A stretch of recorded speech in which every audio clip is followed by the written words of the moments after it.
dans ma bulle exceptionnelle.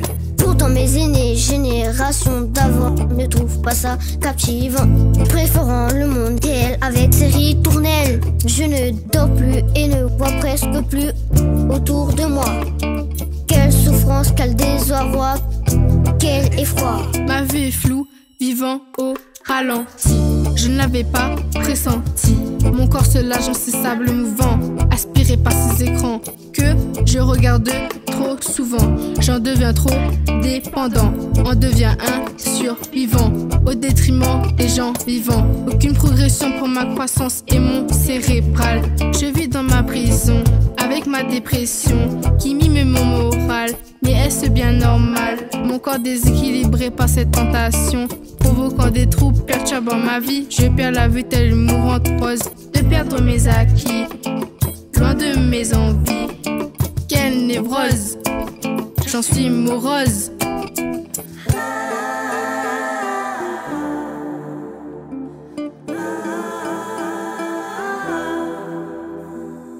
Tellement concentré sur mon écran et déconnecté de la vérité, je me mets en danger en étant capturé par ces mensonges.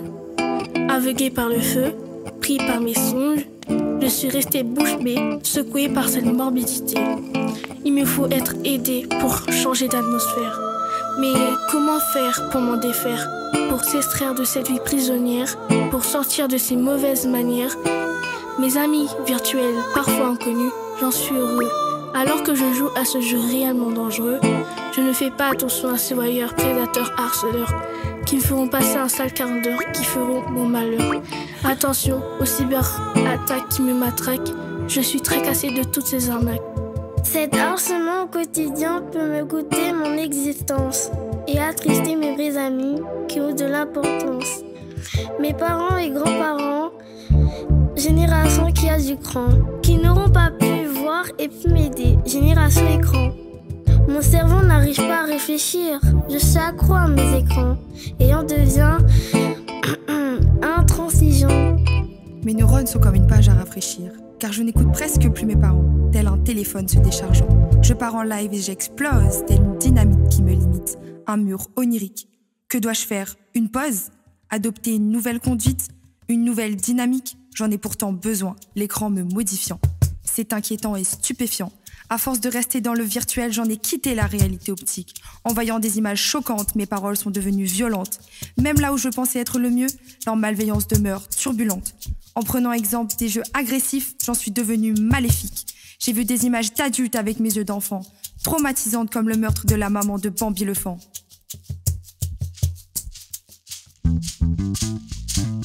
Face au virtuel, ensemble se retrouvent les petits bouts de chou, dans un danger bien réel. Parents, réveillez-vous. Attention, éducation, telles sont vos missions pour en faire un atout. Je suis ta mère, ta meilleure conseillère, et je te cible un nouvel air. Avant 3 ans, aucun écran, pour que tu puisses devenir grand, avec un très bon développement. Apprentissage psychomoteur, intellectuel, imaginaire, que tu auras en temps réel et non en mode virtuel. À 6 ans, 1 heure c'est suffisant pour regarder les écrans luisants, mais toujours accompagné d'un adulte ou d'un parent. À 9 ans, toujours sous le contrôle parental. Pour surfer sur Internet, c'est capital. Sinon, tu te noies dans cette vague brutale. Puis à 12 ans, ces réseaux qui t'enterrent dans un caveau. Insta, Snap et tous les autres pour ton cerveau. Reste dangereux, te fait glisser le pied dans le caniveau. Je lui ai montré l'existence d'une magie en s'amusant avec ses amis. Au lieu de disparaître dans son antre morbide rempli d'ennemis. Pour éviter qu'il devienne trop accablant.